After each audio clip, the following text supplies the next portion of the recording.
Bom dia aí, galera. Meu nome é Marcel.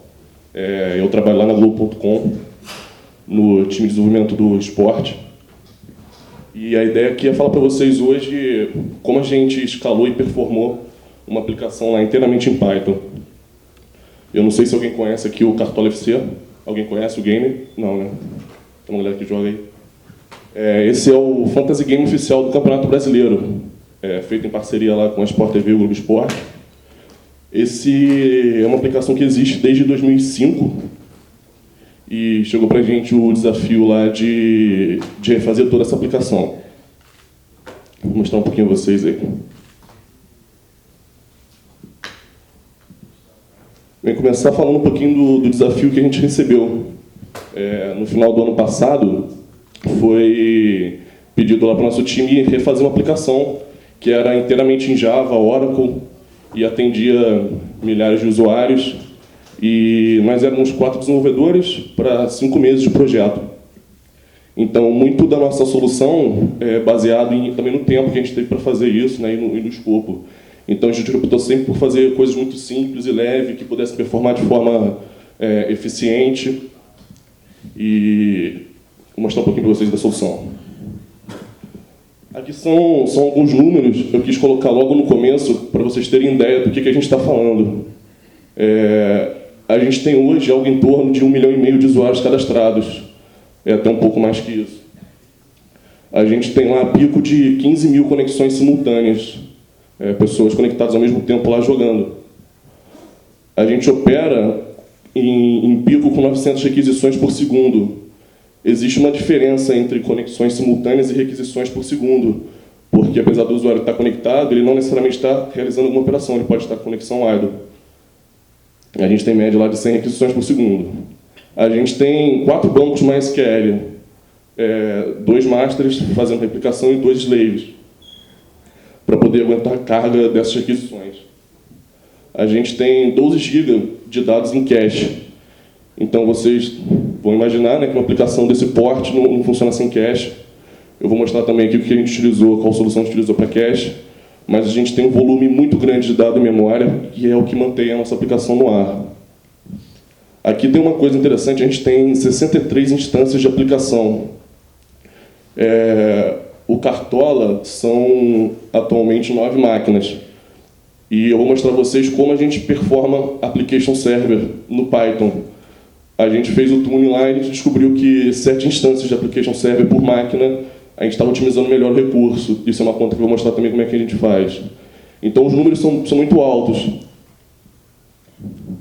E isso aqui também balizou o nosso movimento. Então, a gente precisava de uma aplicação que performasse muito bem e que pudesse escalar, porque a gente tinha uma prospecção de crescimento para os próximos anos de 3 vezes. Então, a mesma aplicação funcionou nesse ano, que começou o brasileiro agora, né, em abril, vai ter que funcionar no que vem para um crescimento de usuários e daqui a 2 anos. Então, a gente teve que fazer uma aplicação que fosse robusta nesse ponto e permitisse o crescimento. A solução. A gente, antes de começar o projeto, a gente se reuniu algumas vezes para definir o que a gente achava importante para o projeto. Isso é muito importante. Então, a gente viu as nossas necessidades e definiu lá o nosso mantra, lá, o que a gente queria de aplicação eficiente. Então, tinha que ser uma aplicação que fosse muito leve.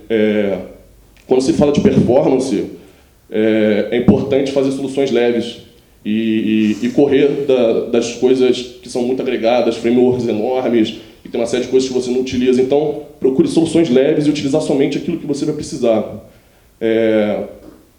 Soluções 100% software livre. A gente definiu isso também no começo. A gente queria que o nosso código fosse todo software livre, não ia ter nada proprietário, a gente tirou o Oracle, tirou uma série de coisas e funcionou bem legal. A gente queria uma aplicação de fácil manutenção, óbvio, isso aí é o sonho de todo desenvolvedor. Uma aplicação que fosse muito rápida, né, óbvio, e muito performática. Escalável, baixo custo, deploy automatizado, que é importante para a gente, que o nosso cliente demanda operações frequentes, então a gente tem uma aplicação no ar, tem que fazer deploy sem tirar a aplicação do ar, a gente criou toda uma estrutura com Capstran para fazer isso, vou mostrar um pouquinho também como funciona. Aqui são uma lista aí das ferramentas que a gente utiliza. A gente escolheu para o desenvolvimento Python, baseado no tempo, a gente tinha pouco tempo, então a gente queria uma linguagem que fosse rápida de desenvolvimento, e o Python é imbatível nisso, a gente conseguiu fazer uma aplicação do zero, aplicação enorme e funcionando muito bem. A gente utiliza como web server o Nginx. Eu vou falar também sobre por que a gente utilizou o Nginx aqui. Como application server, a gente utiliza Tornado. Vou falar também por que a gente utiliza o Tornado aqui de forma bem específica. Como banco de dados, a gente utiliza o MySQL. Algumas pessoas acham que o MySQL não suporta volume grande de dados, né? Então, a gente trabalhei com 1,5 milhão, 2 milhões de registros e funciona muito bem. Capistrano é uma ferramenta de automação para deploy. Então, a gente tem tudo configuradinho lá, a gente consegue levantar a máquina do zero, fazendo setup automático, fazendo deploy automático. Isso ajuda bastante a gente. Memcache é imbatível, solução de cache. Eu vi que comentaram lá atrás do Redis, que o Redis é superior ao Memcache, e não é. A gente testou essa solução. O Redis, ele operando em modo de memória, ele fica pior do que o Memcache. E o Redis, na verdade, é um banco chave-valor, e o ideal é que ele seja realmente persistindo dados em disco. Então, o Memcache continua sendo imbatível nessa solução. SQL Alchemy. O ORM que a gente escolheu não foi à toa. Esse aí, eu diria que é o melhor ORM em Python, pelo menos para os testes de performance que a gente teve. Ele implementa pool de conexões com o banco. Eu não conheço outro que faça isso. Depois, se alguém tiver ideia, é só falar também para a gente trocar. Mas ele implementa pool de conexões. O ORM dele é muito limpo, muito fácil de implementar e ajudou bastante a gente. A gente fez umas extensões no SQL Alchemy que ele permite e fazer uma integração direta com o cache. Então, fica transparente a aplicação. Você vai lá e acessa um registro. Me dá o usuário 5. Você passa do teu ORM, ele internamente verifica se está no cache, se não está no cache. Ele pega do banco, joga para o cache e já está na aplicação. E o nosso desenvolvimento foi muito rápido. Como template, a gente está utilizando o Mako. Muita gente também fala do Jinja, Jinja 2, outras coisas. E o Mako, em performance, os dois se assemelham, né? O Mako e o Jinja. E o Mako a gente achou mais simples. Ele permite herança de templates e outras features. Você pode fazer cache dos arquivos em blocos separados. O Mako é uma solução bem interessante para a engine de template. O Routes. Routes é um módulo Python para interpretar URLs e converter isso numa regra. Para quem está acostumado com o Django, você define lá o seu arquivo de URLs, o Django vai parsear aquele conteúdo e, dada a URL, ele vai te dar qual o controle, qual o método. O Routes faz isso, mas faz isso de uma forma separada. A gente utilizou ele também para poder facilitar o desenvolvimento. A gente utiliza Varnish. Varnish é a poderosa solução de cache, né? Cache estático. E a gente utiliza ela para servir o conteúdo estático do Cartola. Eu vou falar também por quê e qual a vantagem disso. O Solr, a gente utiliza Solr, para quem não conhece, é o indexador de conteúdo do Apache. E a gente utilizou ele para poder fazer busca e indexação. E tudo isso rodando em CentOS. Agora, falar um pouquinho de performance, né? Hoje em dia não é tão simples construir aplicações web como era há algum tempo atrás. Hoje em dia você tem um problema de usuários simultâneos, concorrência, muita performance, você não pode utilizar um mainframe, então você tem que escalar isso em máquinas pequenas. E isso, na verdade, foi um problema quando a gente decidiu fazer em Python, porque não existe não existe conteúdo explicando como se performa uma aplicação web em Python. Não existia conteúdo traduzido, o conteúdo que tinha lá fora era muito pouco. Então, a gente foi recorrer a conteúdo. Então, o que a gente acha que performa em termos de conceito? Então, a gente bateu nesse cara aqui, o C10K. Isso é um paper famoso, aí muita gente deve conhecer. E ele fala lá das formas de se atender conexões simultâneas. Os tipos de servidor, os tipos de distribuição, se é no Solaris, se é no FreeBSD, se é no Unix. E eu aconselho para quem está pensando em performance, dar uma lida nesse cara. É bem interessante as coisas que tem lá.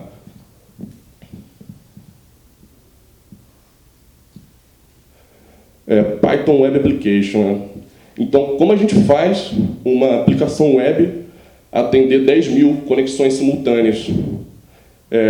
Eu conheço duas formas de se trabalhar com aplicações web em Python. CGI scripts, que são WCGIs da vida, os módulos FastCGI, módulo WCGI, que você faz com que o teu web server execute o teu código Python de forma independente.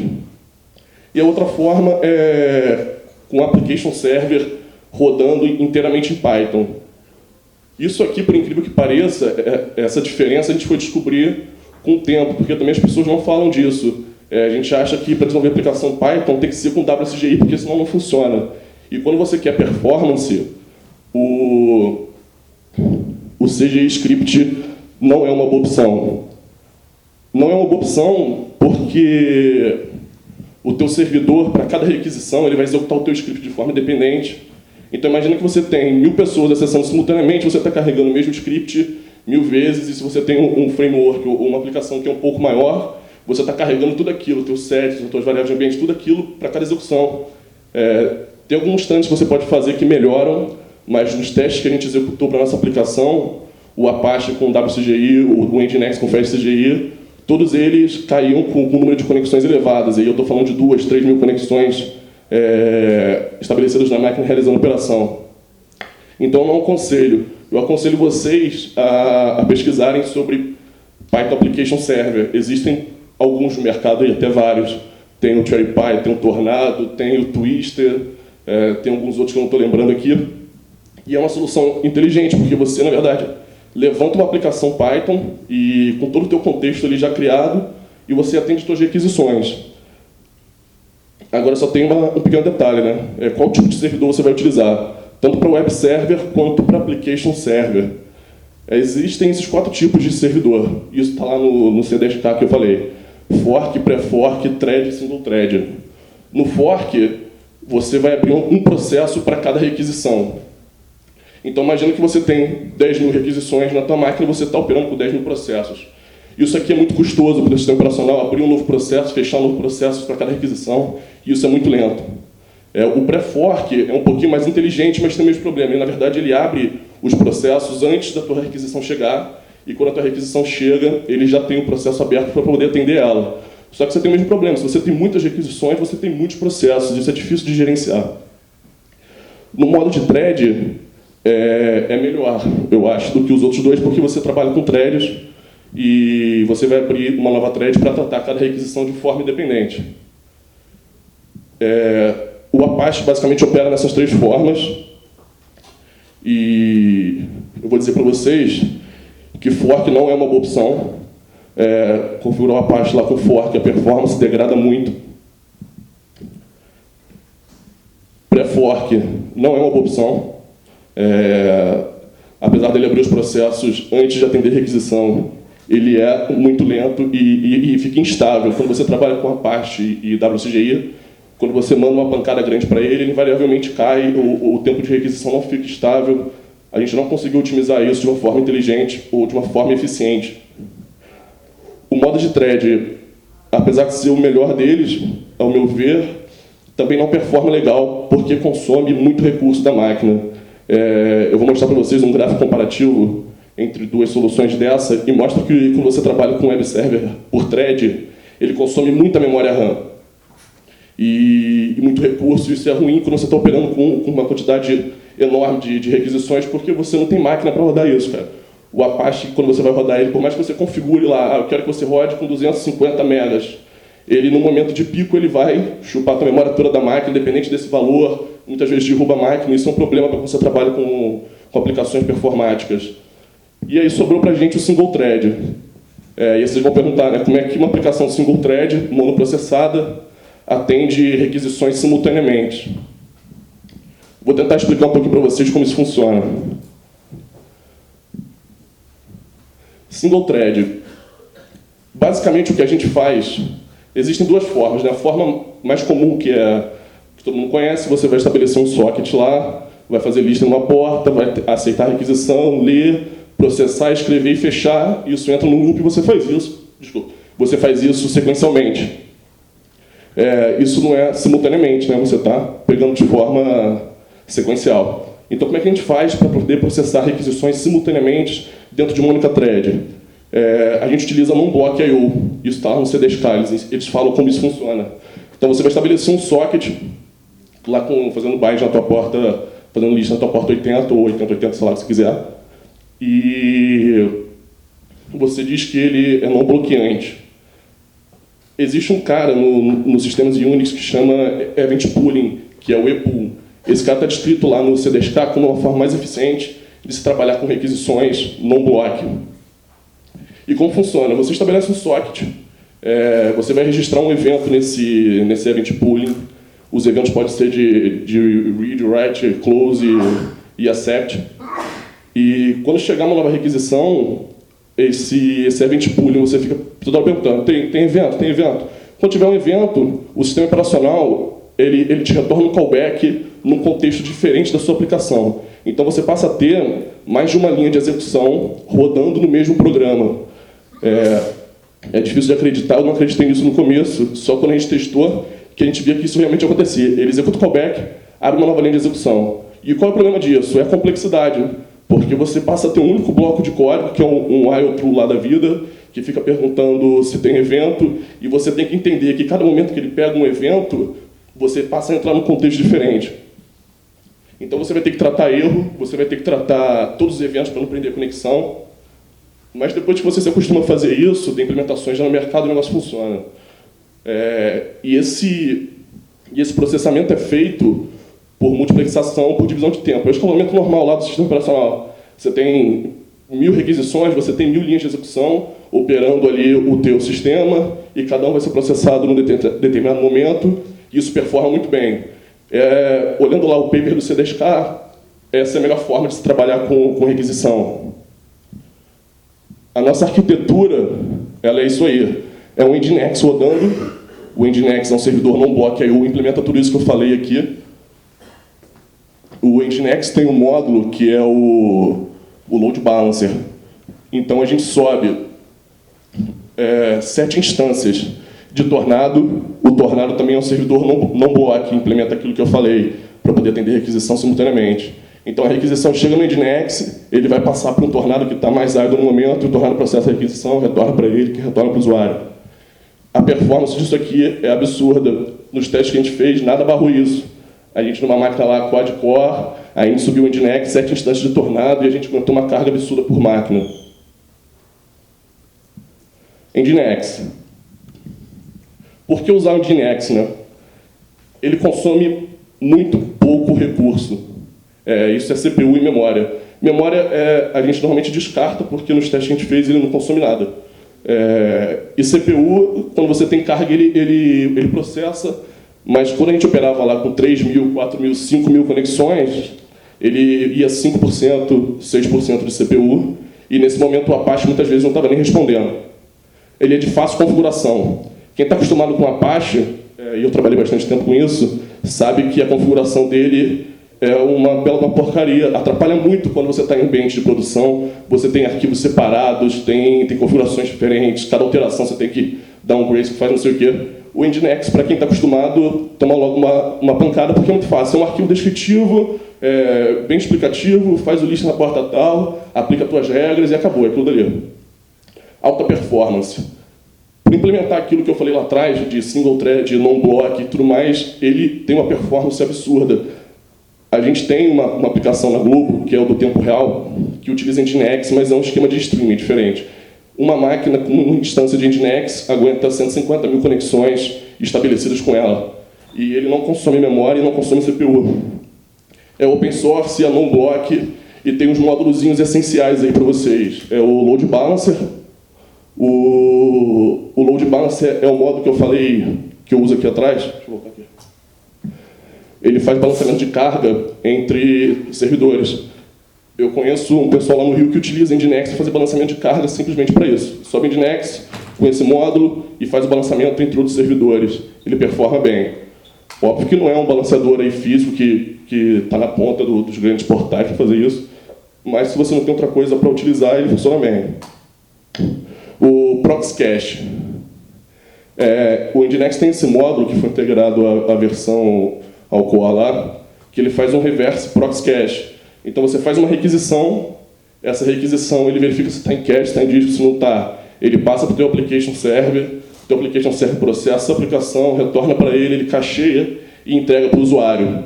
Isso aqui dá um boost impressionante, ele é muito rápido esse proxy cache. Quem está precisando cachear determinados URLs no site não sabe como fazer isso, dá uma olhada no Nginx com esse módulo, porque ele performa muito bem. A configuração dele é muito fácil de fazer, e em minutos você tem lá um cache funcionando de performance absurda. E SSI dinâmico. Quem trabalha com Apache conhece lá o mod SSI, que é Server-Side Include. Isso, para quem não conhece, você vai marcar no teu HTML uma tagzinha específica lá, que esse módulo entende, e no momento que ele lê esse conteúdo, ele substitui por um outro HTML. Só que no Apache, você só pode substituir por conteúdo estático. Então, esse arquivo que você está declarando que é que inclui na tua página, ele tem que ser um outro arquivo. E aí, muitas vezes, você tem que criar um processo, uma rotina para poder ficar gerando esse arquivo. No Nginx, ele faz isso de forma dinâmica. O que é isso? Nessa tua parte específica que você quer que inclua um conteúdo, você pode fazer ele passar isso para o teu application server. Então você passa para o application server a seção do usuário, gera aquele conteúdo para o teu usuário, e aí você passa a ter um boxezinho na tua página que é toda cacheada, específica para o teu usuário de forma dinâmica. A gente utiliza isso no Cartola, numa das páginas lá, e a performance é muito melhor, porque ao invés de a gente processar a página toda, que é igual para todos os usuários, a gente cacheia isso com proxy cache, e a parte específica daquele usuário, que é onde tem o nome dele e outras coisas, vai via SSI dinâmico para o application server e só processa essa parte. E tem outros trocentos módulos aí, não dá tempo de falar tudo. Isso aqui é o Nginx no mercado. Esse verdinho aqui embaixo, em 2008, é ele. O Apache hoje representa mais de 50% do mercado. É a solução que todo mundo conhece, todo mundo usa, mas está em decadência, por causa dos problemas que ele tem para enfrentar muitas requisições simultâneas. Ali o Microsoft IS ainda tem 25%, tem muita gente que utiliza esse negócio ainda, não sei porquê. O Nginx já está em 6% do mercado. Quando a gente começou isso em 2009, o Nginx tinha 4,5%, alguma coisa do tipo. E isso é até uma barreira para a gente implementar. Imagina um portal como a Globo.com, a gente não tinha ninguém rodando Nginx, era tudo Apache, vocês possam imaginar. Independente da solução, você colocava um Apache. E quando a gente falou, não, a gente vai usar o Nginx, os caras de produção ficaram malucos porque ninguém utilizava isso no mercado, estava na versão 0.6, e a gente teve que ter muita confiança no estudo que a gente fez de non-block, e que isso performava nos testes que a gente executou. Mas isso aí vai crescer bastante, eu tenho certeza que daqui a uns anos, eu acho que vai acontecer uma inversão aí, porque as features que o Nginx tem, ele não está nem na versão 1.0 ainda, e já está sendo bem utilizado. E aí tem o Google App Engine e o LightHTTPD. Eu acho que todo mundo queria ver isso aqui, um gráfico comparativo entre Nginx e Apache. Isso é concorrência, ou seja, você aumenta o número de requisições de concorrência da tua aplicação e vê quantos ele atende por segundo. No caso do Apache, é o que eu falei, ele degrada muito. Então, quando você vai aumentando o número de requisições, de conexões simultâneas operando, ele vai degradando, e quando você chega a um determinado limite lá da tua aplicação, ele muitas vezes morre e aí você não sabe nem por quê. O Nginx ele é mais estável, ele lida bem com conexões concorrentes, porque ele implementa non-block I/O com tudo aquilo que eu falei. Então, isso aqui é um benchmark simples, servindo muito com o arquivo lá. Está nesse blog, o cara descreve como ele fez. E benchmark tem aquilo, o cara, eu tenho certeza que ele gostava de utilizar Nginx, e talvez vocês peguem benchmark de gente que usa Apache, mas nos nossos testes isso aqui se mostrou verdade. O Nginx atende muito melhor. Aqui é memória. Quando você aumenta o número de conexões simultâneas, o Nginx fica aqui embaixo, em número de megabytes. Ele não aumenta, em momento nenhum, não tem pico, não tem oscilação, e aqui o Nginx com thread, ele vai embora. Ele não respeita as configurações que você passa e consome toda a sua máquina. Então a gente já entendeu aí qual web server a gente utilizou e por quê. Acho que está bem explicado. Agora eu vou falar do Tornado. Por que vocês não utilizaram Django? Por que vocês não utilizaram CherryPy? Por que vocês não utilizaram Twister? Por causa disso aqui. O Tornado é leve. E quando eu falo leve, vou mostrar a vocês, em 8 linhas de código, eu boto um servidor para rodar, fazendo lista em uma porta e atendendo requisições simultâneas. Ele é simples. Ele é simples de utilizar. Ele é simples de entender. Na verdade, o Tornado foi criado pelo pessoal do Facebook, por uma aplicação chamada FriendFeed. Eles criaram isso porque eles queriam trabalhar com Python, tiveram o mesmo problema que a gente, só que um pouco antes, por sorte. Eles precisavam atender requisições simultâneas e não tinha ninguém em Python lá implementando non-block, que é a forma mais eficiente de se fazer isso. Eles criaram isso e ficou muito simples. Na verdade, o Tornado é até um frameworkzinho pequeno. Você tem template, você tem um RM a banco, só que a gente limou tudo isso e utilizou, como eu falei lá, utilizou o SQL Alchemy, utilizou o Marco, utilizou módulos mais eficientes para se fazer isso. Ele é de alta performance.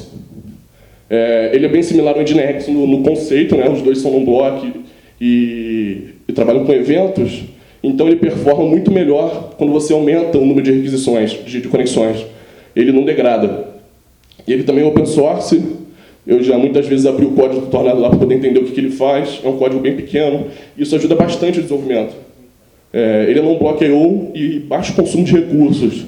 Ele não consome memória em momento algum. Nos testes que a gente fez comparativos com o CherryPy, o CherryPy ele é thread. O CherryPy oscilava bastante e era bastante instável. Ele não conseguia operar com as requisições simultâneas, consumia memória. Ele era bem similar ao Apache, a diferença de um servidor non-block para um servidor thread, pré-fork ou fork. Aí ficou meio apagadinho, né? Mas são 8 linhas, sei lá, 9 linhas. Isso aqui é o Tornado, instancia um HTTP server, faz lista em uma porta, coloca o I/O loop dele para poder recuperar os eventos em modo de start, e a partir daqui toda a conexão que chega, ele mapeia aqui no barra e faz o write lá. A gente construiu nossa aplicação com isso e integrou os módulos de route para poder mapear o URL, integrou o módulo de banco, integrou tudo em cima e construiu um mini frameworkzinho seguindo o que a gente queria. A gente queria uma aplicação simples e leve. Então a gente pegou o que a gente precisava e agregou.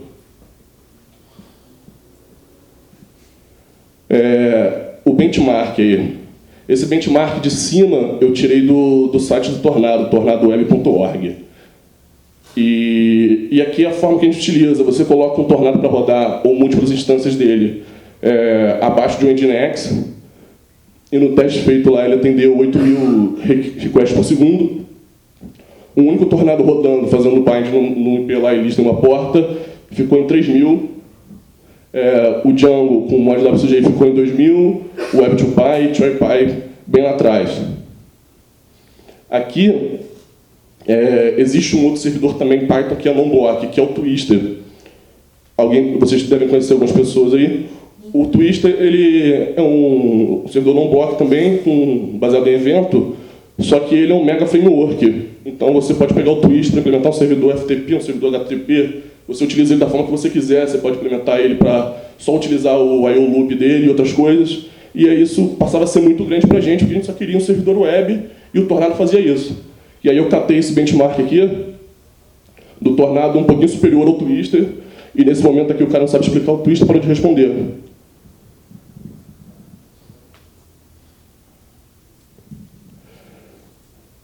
Aqui é um pouquinho da nossa aplicação.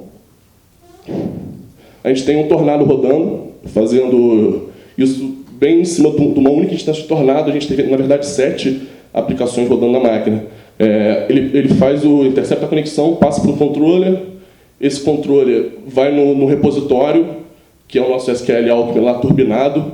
E esse SQL Alchemy automaticamente verifica se esse dado está no cache. Se esse dado não está no cache, como eu falei, ele pega do banco, que é o MySQL, joga para o cache, e a gente teve uma performance muito boa na aplicação. Uma instância nossa de aplicação, que é isso aqui, processa 250 a 300 requisições por segundo. Isso é um número bem elevado, isso representa 2.000, 3.000 conexões estabelecidas. A gente tinha 9 máquinas que serviam nosso Apache lá com Java e Tomcat, sei lá, se era JBoss, alguma coisa da vida, e a gente teve que trocar, porque a aplicação não estava aguentando mais. Isso aqui, em cima da mesma carga, consome menos da metade dos recursos. Então a gente, alguns meses, tirou a máquina, porque estava sobressalente, a gente deu máquina para os outros lá, e a gente hoje opera com 7 e bem idle ainda. Então tem como fazer aplicação Python performática. Não deixe ninguém falar para vocês que tem que usar Java por causa disso ou por causa de qualquer outra coisa. Uma coisa interessante quando a gente fala de performance é que a gente se preocupa muito lá com o nosso servidor, né? Tem que processar, tem que utilizar um servidor non-block, tem que utilizar não sei o que, você perde meses fazendo isso. E aí chega no final, você entrega uma página de 2 megas para o seu usuário, com 70 imagens, 10 arquivos CSS, 10 arquivos JavaScript, e ele demora 20 segundos para carregar isso.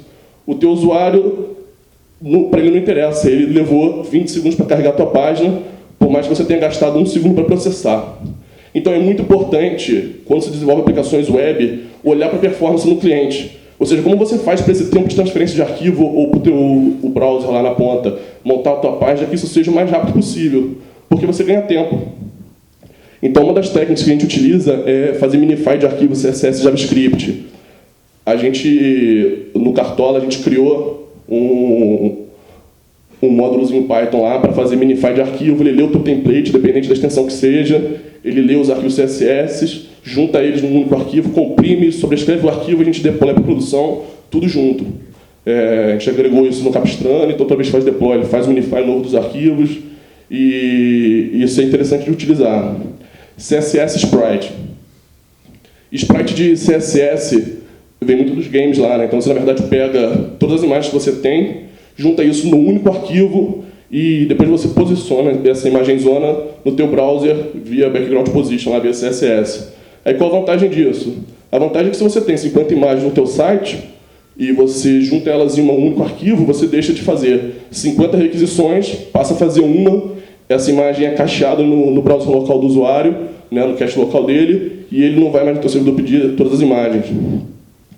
Tempo de expiração dos arquivos. Às vezes a gente esquece de colocar lá, né, põe lá um dia. Então o arquivo estático tem que ter expiração de 1 ano, de 2 anos, porque isso faz muita diferença. Quando a gente vai para o ambiente de produção de uma aplicação rica, que são as interfaces que pedem hoje em dia, mais de 50% do número de requisições que você recebe é relacionado a arquivo estático. Então, sempre que possível, separe o teu conteúdo estático num outro lugar para ser servido por um outro web server, para você não concorrer isso com a tua aplicação, que é o que realmente pede performance. Compactação de arquivos. O Nginx tem lá o mod gzip, é integrado na versão dele, você só configura uma linha lá, gzip accept, ele está fazendo gzip com todas as configurações, dependente do servidor, ele faz tudo isso. E o que eu falei, você, sempre que possível, deve servir estáticos numa farm separada. Isso nem sempre é possível numa aplicação menor, mas por mais que você... Só pelo fato de você separar, então você na mesma máquina sobe 2 instâncias de web server e coloca um lá para atender com Lite HTTPD, que é mais simples até do que o Nginx, e o Nginx para servir isso, o ganho de performance é muito grande. Isso aqui independe da solução que você vai utilizar, né? de aplicação, de linguagem. Isso aí é fundamental para qualquer aplicação web. Escalabilidade. A imagem ficou meio distorcida aí, mas isso aí é como eles escalam as coisas, sei lá, na Índia, algum lugar do tipo. Escalabilidade é muito importante. Existem 2 tipos de escalabilidade, a horizontal e a vertical. A vertical é como a gente utilizava lá antigamente. Você tem uma máquina dual core, não está aguentando, coloca um quad-core, não está aguentando, coloca um quad dual core, não está aguentando, coloca um mainframe. E muitas vezes a tua aplicação não está preparada para escalar recursos de uma máquina mais potente e muitas vezes você não vai ter uma máquina potente para poder atender a tua requisição. Então, é importante se trabalhar com escalabilidade horizontal, onde uma nova máquina vai te representar um ganho de X%, esse X% representa um custo tanto para o seu cliente, e se ele quer aumentar a aplicação dele, também não tem mágica, amigo. Vai ter que botar o dinheiro lá, comprar uma máquina nova, e o custo de máquina é muito inferior. Comprar uma máquina nova lá, instalar no CentOS, e você tem um custo muito menor do que comprar um mainframe da vida ou qualquer outra coisa.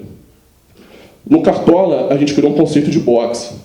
Então, como eu falei lá atrás, é uma instância de Nginx rodando na mesma máquina, a gente tem 7 instâncias de aplicação, e ainda tem um main cache rodando. Isso por que a gente fez isso? Porque eu garanto que um box, ou seja, uma máquina, sozinha, se eu ligar uma única máquina minha, ela vai atender os meus usuários, só que ela tem lá 250 requisições, atendendo 2.000 conexões. A gente fez o size, então a gente viu que precisava de 9 máquinas ou 7 máquinas, e ano que vem a gente vai ter um crescimento de mais 20%, 30%, a gente precisar de repente mais uma máquina, mais 2 máquinas, e você vende isso para o teu cliente de uma forma bem produtizada. Isso aí é como a gente trabalha de escalabilidade. Você tem um box, 2 boxes, 3 boxes, precisou de mais carga, a gente coloca uma máquina na rede, via deploy automatizado, a gente faz o setup inteiro dessa máquina sem encostar nela, faz o deploy, e em alguns minutos, 2, 3 minutos, essa máquina está no ar processando dados. Isso aqui é mais interessante, a gente não conseguiu implementar isso lá quando você trabalha no ambiente nuvem, porque imagina, no caso do Cartola, a gente tem picos, sei lá, na segunda-feira a gente tem 15 mil usuários, aí na terça-feira a gente tem 2 mil, na terça-feira tem 2 mil, e eu, por causa desses picos, preciso ter uma infra gigantesca, sei lá, de 7 máquinas para poder atender. Quando você trabalha no ambiente nuvem, sei lá, na Amazon da vida, você consegue levantar uma nova máquina dinamicamente para atender um período, depois não está mais sendo necessário, você tira ela. Isso é interessante de olhar quando a gente trabalha com aplicações web. Esse aí é o desenho geral lá da nossa infra. A gente tem servidor de proxy para poder fazer acesso a conteúdo externo, servidor de envio de e-mail, 9 servidores de aplicação, tem uma farm dedicada para serviço estático, 4 máquinas de banco de dados, 2 fazendo escrita, 2 fazendo leitura. Tem dados que a gente pega que são dados consolidados de esporte, uma outra farm, e tem a nossa administração. Eu fiz essa apresentação lá na LinuxCon, em São Paulo, e aí o cara vem perguntar, pô, mas eu não tenho essa infra toda aí para poder utilizar uma aplicação. Com tudo que eu falei, você consegue ter uma performance muito boa utilizando pouco recurso. Eu mostrei os números lá no começo e o nosso problema era gigantesco. Pouca gente no Brasil tem isso de carga e pouca gente lá fora também tem isso de carga. Então a nossa solução demandou máquina e a gente fez o Python escalar para poder atender 1,5 milhão de usuários. Aí são 4 curiosidades aí. A gente teve 55 mil times escalados em 5 minutos. A gente tinha um gráficozinho que ficava medindo o número de inserts no banco. E aí, num determinado momento lá, deu 55 mil. A gente foi olhar, 55 mil pessoas clicaram no botão de salvar time. Redis versus Memcache. Eu falei rapidamente no começo, né? Então, como a gente trabalha com Memcache? A gente trabalha com Memcache hoje, na nossa infra, com ele distribuído.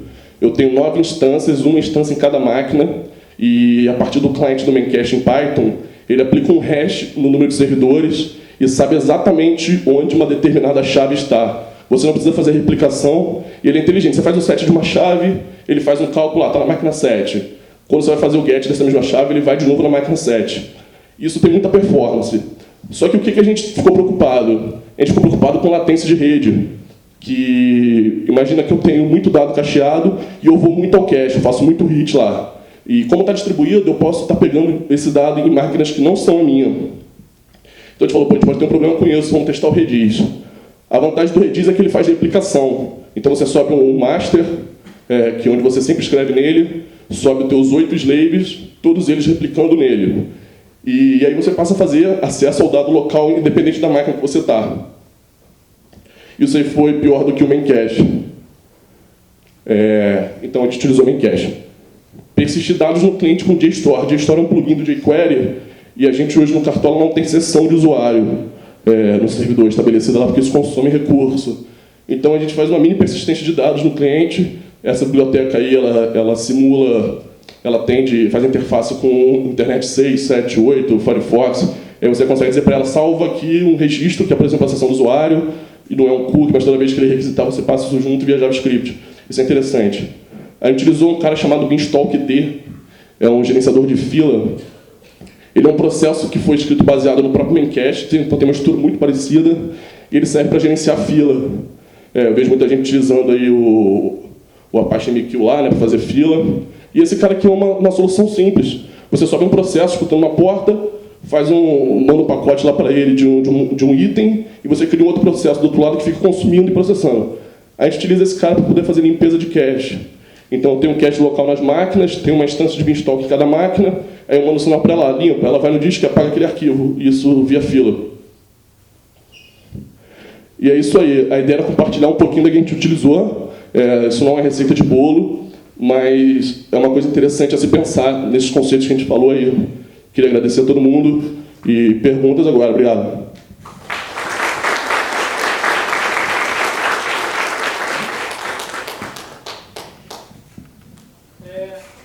Adorei a apresentação, muito legal. Já tinha lido aquele artigo no passado. Eu queria saber o que você utilizou para fazer, gerar tráfego e avaliar essas soluções. Pergunta muito boa. Isso é um problema hoje, você testar a tua aplicação. As pessoas falam do Apache Benchmark, do HTTP/Perf, mas isso aí você gera 1000 requisições, 1000 conexões, e a gente está falando que a gente precisava de 20 mil, 30 mil. Existem soluções com HTTP/Perf que você consegue levantar um cloud lá, mais de uma máquina com ele, e existe uma outra aplicação que é do Apache, que eu não me lembro o nome, que ele integra isso e aí distribui a carga. Então você coloca 10 máquinas com HTTP/Perf, cada um executando 5.000 conexões que a tua máquina aguenta, e isso vai tudo bater no teu servidor para te dar uma resposta. Essa é uma solução free para isso. A gente, na Globo, tinha uma ferramenta proprietária para fazer teste de carga, só que ela não gerava a carga que a gente precisava. Então, na época, a gente contratou uma ferramenta que chama Loadstorm. Essa ferramenta é um site externo que você fala para ele, me gera 50 mil conexões no seu URL tal, com esse perfil você grava lá, quero pelos usuários, clica aqui, clica aqui, clica aqui. A gente rodou o teste para poder validar nossa infra.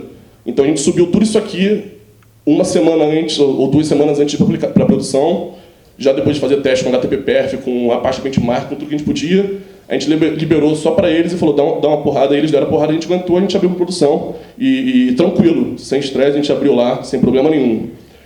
Isso é complicado realmente fazer, mas tem ferramentas para isso, mas é um pouquinho trabalhoso, mas é importante.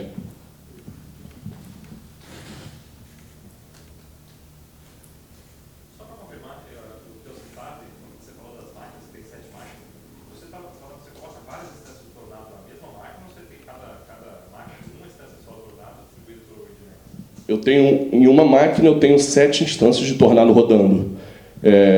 Isso porque o Python ele não é multiprocessado, né? Então a gente tinha uma máquina com 8 cores.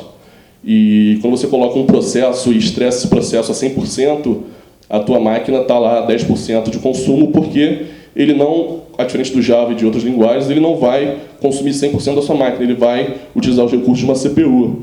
Então o que a gente faz? A gente sobe mais de uma instância. Então a gente assume que uma instância pega um determinado core.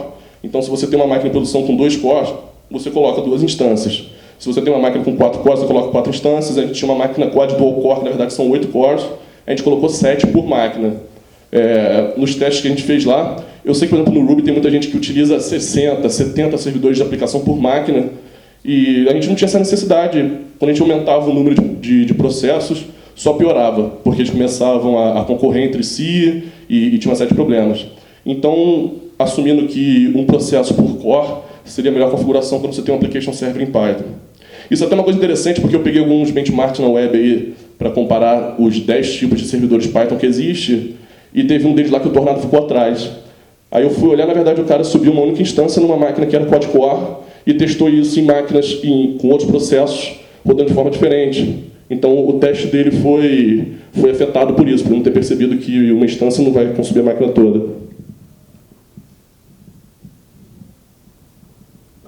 No MySQL, você tem 2 master e cada um deles tem um slave. Então você tem replicação multi-master ali, ou como é que você lida com isso?